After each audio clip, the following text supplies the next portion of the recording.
Elijah Moore has been so good in camp, he may have made Hollywood Brown expendable. And before you jump in the comment section to tell me I'm crazy, I just ask you to go take a look at the roles that both of these players are essentially being asked to fill. When I first started evaluating Hollywood Brown versus kind of Elijah Moore, what I thought would be the big differentiator between these two men would be Hollywood Brown's ability to play as a speed release guy, as a boundary side X-line split end wide receiver. Well, after seeing some elements of camp, I no longer think that, because I went back and reviewed the tape for both guys, and, while Hollywood Brown certainly played the role more often than what I found on Elijah Moore's tape back in Cleveland, they both did it, and they both did it at a fairly successful level, so I now think that both men are more than capable. If you want a speed release guy on the boundary side, guys, that means the short side of the field, the more contested, where guys can get physical with you. You want a guy who can make them pay for a mistake at a jam. I definitely think that you can see that on their clips. The second thing that I'll point out between Elijah Moore and I'll point out between Hollywood Brown is they were both used as rhythm receivers. When I say rhythm guys, that just means basically you're trying to get a really quick developing passing game going that kind of supplements the run. They were used differently. Hollywood Brown a lot on like the hitches, comebacks, curls, things like that.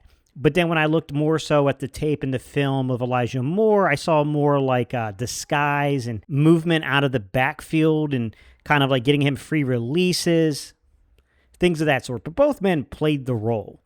This is kind of a little bit about what we're talking about when I say, it's a little redundant.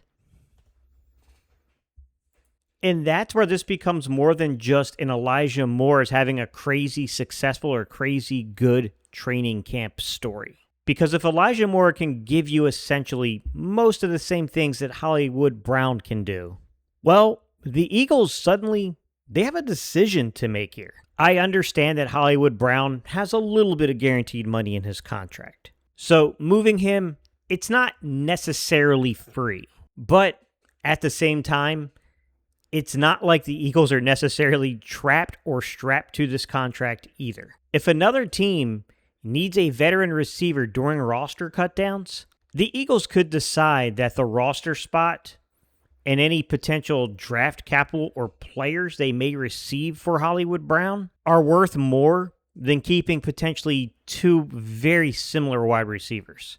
There's one team I immediately started looking at: the Chicago Bears. The Bears could use another proven veteran receiver. I'm not sure the extent or the length of Luther Burden's injury, but while the Eagles could potentially, we don't know yet. I mean, that competition's still feeling its way out, guys. But the Eagles could potentially, use another veteran safety themselves. You could look to the Bears roster and say they could use a veteran receiver themselves. So I immediately thought to myself, what about Hollywood Brown for Xavier Woods? Now, admittedly, there's a catch, and it's a pretty big one. The Bears just lost free agent safety Kobe Bryant to a fairly significant knee injury. And Xavier Woods has been taking first-team reps for them. So the timing in all of this, it does kind of suck. But at the same time, while Woods is certainly more valuable to the Bears than he was just a few days ago, you got to give up something in order to get something. The bigger point for me is I'm searching for a roster trade. Don't get me wrong, we know that Howie Roseman and the Philadelphia Eagles will always take another draft pick, but they don't necessarily need another draft pick. If Elijah Moore has made Hollywood Brown redundant, could you take that redundancy and turn it into something that could be rostered for depth somewhere else along the roster? Because if Michael Carter II or Marcus Epps in combination with Cooper DeJean honestly convince Vic Fangio they're fine at the safety spot, what about tight end? Thinking about this same exact Chicago Bears team, what about a player like Cole Kmet, who, yes, I know theoretically is a quasi-starter for the Bears because they like to run a lot of 12 personnel and things themselves. But with that said, we have to keep in mind they just spent a third-round pick this year on Sam Roush, and in the year prior, they spent a top 10 pick on Colston Loveland. At some point in time, it's very clear Cole Kmet's role, while it's still there because he's a tremendous blocking tight end and he does have some receiving ability, it's on borrowed time. When he had his back against the wall. Williams for Kmet. I look at a situation like, hey, man, we have been blessed with this situation at wide receiver. Chicago's been blessed with a situation at tight end. Why not strike a deal? And I understand that for Chicago's perspective, we probably need to enhance or sweeten the deal. I don't know that just Hollywood Brown at 29 for Cole Kmet at 27 years old is going to get the job done. You're probably, number one, there's a specific role that Cole Kmet plays in terms of the run game. So we probably do need to sprinkle something in. So what if we were to take Hollywood Brown and then a guy that I love, man, one of my favorite kind of depth players, quasi, might make the 53, probably would be practice squad, but I think has actually is an NFL football player, a guy that can be useful in the league. What about sweetening a deal with a guy like E.J. Jenkins? Hollywood Brown and E.J. Jenkins for a guy like Cole Kmet. Hell, I don't love the idea of moving Johnny Munt.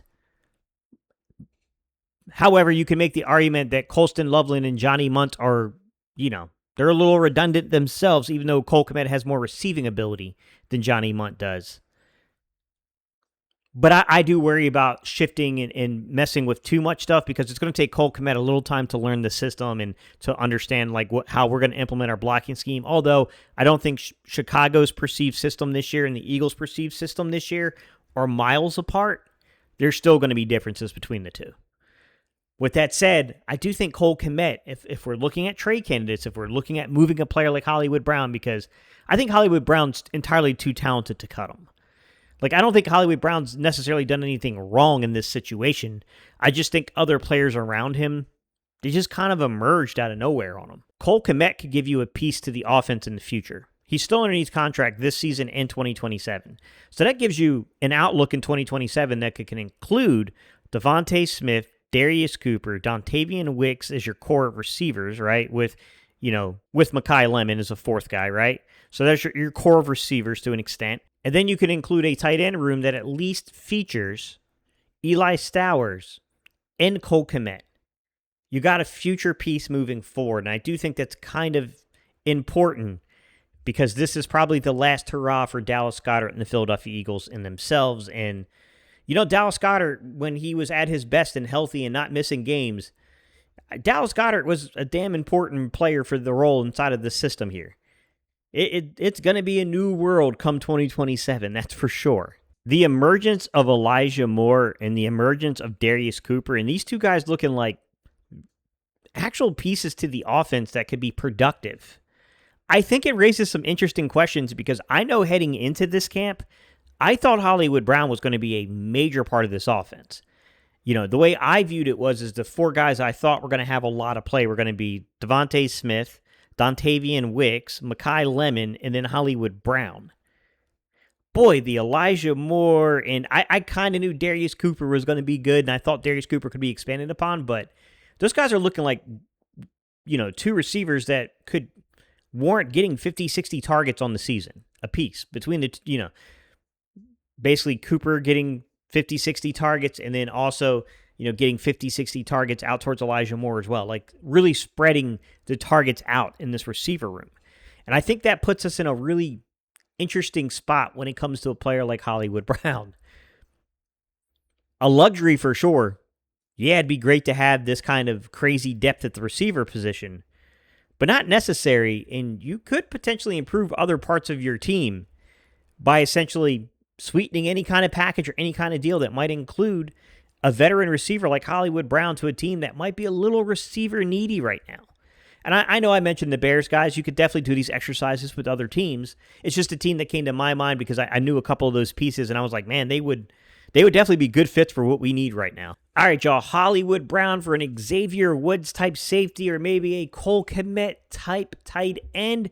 What are your thoughts, guys? How do you see this thing kind of playing its way out with Hollywood Brown, Elijah Moore, Darius Cooper, the way the Eagles may shape this thing as we get down to roster cutdowns?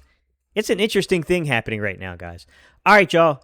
Hey, if you're really curious, if you're wondering exactly what a reduced split is, what is this thing that you're hearing people talking about bringing people tighter to formation, and what does that impact? I'm going to throw you up the video I made about that. It's doing really good numbers on YouTube, guys, to be quite honest, and it really goes in depth for you to explain reduced sets. And then over here, guys, to the opposite side, I'll throw you up a player evaluation. I'll give you a little bit of that. Let's get ready for the football season. We got a preseason game come Saturday type stuff. So we'll give a player evaluation over here, guys. All right, y'all. I appreciate y'all's time and attention, guys, and I'll see y'all on the next video.